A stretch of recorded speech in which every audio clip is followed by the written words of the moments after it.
പുലിയുടെ സാന്നിധ്യം കണ്ടെത്തിയ ചാലക്കുടി കണ്ണമ്പുഴയിൽ വനം വകുപ്പ് കൂട് സ്ഥാപിച്ചു. കണ്ണമ്പുഴ ക്ഷേത്രത്തിന് സമീപം ചാലക്കുടി പുഴയോട് ചേർന്നുള്ള സ്ഥലത്താണ് പുലിയെ പിടികൂടുന്നതിനായി കൂട് സ്ഥാപിച്ചിരിക്കുന്നത്. മാർച്ച് 24-നാണ് പ്രദേശത്തെ CCTV ദൃശ്യങ്ങളിൽ പുലിയെ കണ്ടത്. തുടർന്ന് വനം വകുപ്പ് നടത്തിയ പരിശോധനയിൽ CMI സ്കൂളിന് സമീപത്തും പടിഞ്ഞാറെ ചാലക്കുടി ഭാഗങ്ങളിലും പുലിയുടെ കാൽപ്പാടുകൾ കണ്ടെത്തി. ഒന്നിലധികം പുലികൾ ഉണ്ടെന്നാണ് വനവകുപ്പിന്റെ നിഗമനം.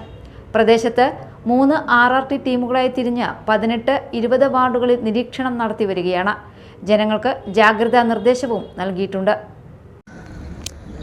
കഴിഞ്ഞ ദിവസം പുലിയുടെ സാന്നിധ്യം മനസ്സിലാക്കിയ പ്രദേശത്ത് ഇന്നലെ രാത്രിയിൽ ഫോറസ്റ്റിൻ്റെ വിശദമായ പരിശോധനകൾ നടത്തി.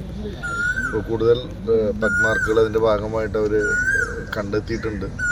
അപ്പോൾ ഈ പ്രദേശത്ത് ഒരു സാന്നിധ്യമുണ്ട് എന്ന് മനസ്സിലാക്കിയതിൻ്റെ അടിസ്ഥാനത്തിൽ ഇന്നിപ്പോൾ അവിടെ കൂട് സ്ഥാപിക്കുകയാണ്. അതോടൊപ്പം തന്നെ നാളെയും മറ്റന്നാളുമൊക്കെ ആയിട്ട് തെർമൽ ക്യാമറകളും ഡ്രോൺ ഉപയോഗിച്ചിട്ടുള്ള നിരീക്ഷണങ്ങളും ഒക്കെ ഇതിൻ്റെ ഭാഗമായിട്ട് നടത്തും. ഇതിൻ്റെ ആദ്യ ഭാഗമായിട്ടാണ് കൂടുതലായിട്ട് അവിടെ ഈ പുഴയോട് ചേർന്ന പ്രദേശത്ത്. Media time, Chalakudy.